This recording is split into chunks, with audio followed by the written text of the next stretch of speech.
हम सब इंडियंस हैं। हाँ, वो तो हैं ही, पर हम सब में एक सबसे बड़ी कॉमन बात है। वो बात है हम सबके कल्चर में सबसे ज़्यादा आते हैं फेस्टिवल्स। हर महीने 2 से 4 त्योहार या फेस्टिवल्स तो आते ही आते हैं। फेस्टिवल तो नहीं, पर हाँ, हम सबका बहुत ही ज़्यादा मनाया जाने वाला एक डे आने वाला है जिसका नाम है रिपब्लिक डे। जी हाँ, 26 जनवरी को ज़्यादा दूर नहीं है। 26 जनवरी हमारा रिपब्लिक डे है और इस साल 2021 में हम 72nd रिपब्लिक डे मनाएंगे। नमस्कार, मैं हूँ आरुषि पांडे और आपका स्वागत है बात तो सही है में। तो 26 जनवरी बिल्कुल दरवाजे पर ही खड़ा है। ज़्यादा दिन नहीं बचे हैं, बस एक आध दिन गए और 26 जनवरी आ जाएगा। स्कूल के बच्चे इस बार तो शायद ग्राउंड में डांस और लड्डू का इंतज़ार करते करते घर पे मायूस बैठे होंगे, पर कोई बात नहीं, परेड देखकर थोड़ा मन ठीक कर लेंगे। तो आज मैं सिर्फ 26 जनवरी और गणतंत्र दिवस और रिपब्लिक डे के ही बारे में बात करूंगी। नहीं, ऐसा नहीं है, उस बारे में तो हम बहुत बातें कर चुके हैं।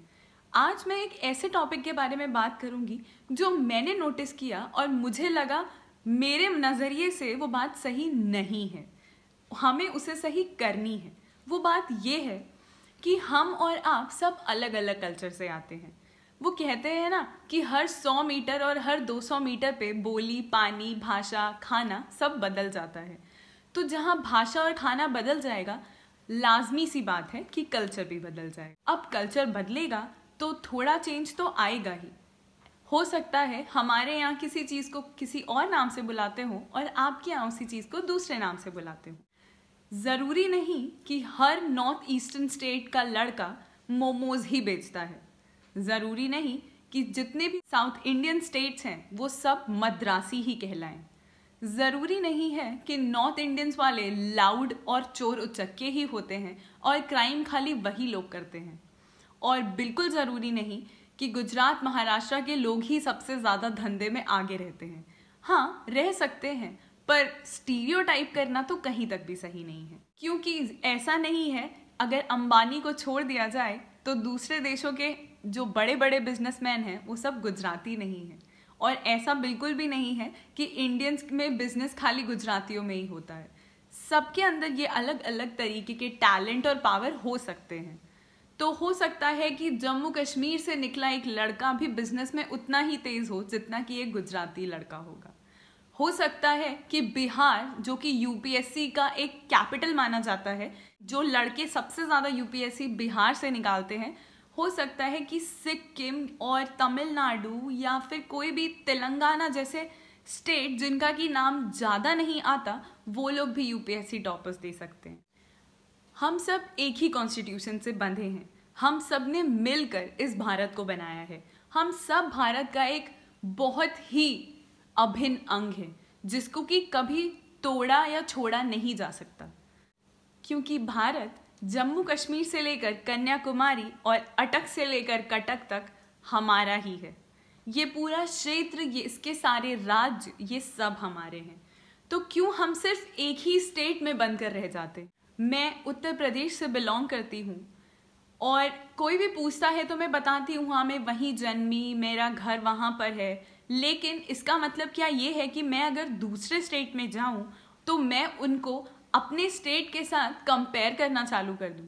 मैं ये कहना चालू कर दूँ कि मेरा स्टेट इस मामलों में ज़्यादा बेटर है। कल को मैं वेस्ट बंगाल रहने जाती हूँ तो क्या मैं वहाँ पर जाते ही ये कंपैरिजन चालू कर दूँ कि उत्तर प्रदेश तो इस मामले में अच्छा है, उत्तर प्रदेश में तो ये होता है, पर वेस्ट बंगाल में ये चीज़ नहीं है? क्या हम भारत ही में नहीं रह रहे हैं?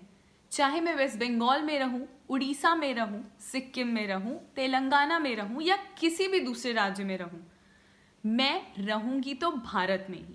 भारत जिसका हम सबको प्राउड है, भारत जिस पर हम सब नाज करते हैं। हम सब इंडिपेंडेंस डे, रिपब्लिक डे मिलकर मनाते हैं। तो जब इन दूसरे लोगों के त्यौहार आते हैं उनमें हम अलग क्यों हो जाते हैं? हम ये क्यों कहने लगते हैं कि ये आपका त्यौहार है, ये आपका त्यौहार है? यहाँ पर हम रिलीजन की बात नहीं करते। रिलीजन को रिस्पेक्ट करना तो हमें बचपन से सिखाया गया है, पर एक दूसरे कल्चर को रिस्पेक्ट करना अपने ही पड़ोसी जो कि शायद दूसरे राज्य में पैदा हुआ और बड़ा हुआ, उसकी रिस्पेक्ट करना तो शायद सिखाना भूल गए। वो भी इसी इंडिया में रहता है, उसने भी बचपन से जनगण मन ही गाया है, वो भी जानता है, और उसका भी 26 जनवरी और 15 अगस्त रिपब्लिक डे और इंडिपेंडेंस डे ही होता है। उसके लिए भी इंडिया उसका एक प्राउड देश है, जिस तरह की मेरा और आपका है। तो आप मुझे ये बताइए कि क्या आपका अपने प्रदेश से दूसरे प्रदेशों का कंपैरिजन करना सही है? तो आइए इस बार इस गणतंत्र दिवस पर, जब हम और आप अपने अपने घर, वर्क प्लेस, स्कूल, कॉलेज, जहाँ भी अपना झंडा फहरा रहे होंगे, वहाँ पर हम अपने मन में ये वादा करेंगे कि हम अपने ही देश के नागरिकों के प्रदेश, उनके कल्चर और उनकी आदतों का मजाक कभी नहीं बनाएंगे, उनको स्टीरियोटाइप कभी भी नहीं करेंगे, क्योंकि किसी भी चीज़ को स्टीरियोटाइप कर देना उसकी बेइज्जती कहलाती है। और हाँ, क्या आप अपने ही घर वालों की कभी बेइज्जती करना पसंद करेंगे? क्या आपके अपने घर वालों की बेइज्जती हो, आपको ये अच्छा लगेगा? क्यों हम दूसरे देश में जाकर अपने ही देश के चाहे किसी भी प्रदेश से आए आदमी को मिलकर उससे बहुत ज़्यादा स्नेह और प्यार दिखाने लग जाते हैं, पर जब वही इंसान और वही आदमी दूसरे प्रदेश का होकर आपके प्रदेश में आता है, या आप वहाँ जाते हैं, या आप लोग कहीं पर मिलते हैं, तो आप लोग तुरंत कंपैरिजन चालू कर देते हैं कि मेरा स्टेट अच्छा है, आपके स्टेट में ये चीज़ें हैं, आपके स्टेट्स में ये तकलीफ़ें हैं, और आपके प्रदेश के लोग ऐसे हैं। प्रदेश के लोग हमसे और आपसे ही बनते हैं। हम खुद में चेंज लाएंगे तो पहुँचते पहुँचते और प्रदेशों तक चेंज तो पहुँच ही जाएगा। तो क्यों, बात सही है ना? तो इस गणतंत्र दिवस अड़ोसी पड़ोसी, अगल बगल, आगे पीछे, चाहे जो भी कल्चर के लोग रहते हों, उन्हें एक्सेप्ट करिए, उनको प्रोत्साहित कीजिए, उनके कल्चर को जानिए, और इस बात को ज़्यादा से ज़्यादा समझिए और समझाइए कि कल्चर कितनी अच्छी चीज़ है। और आपका कल्चर हो या उनका कल्चर हो, है तो वो भारत का ही कल्चर। Happy Republic day.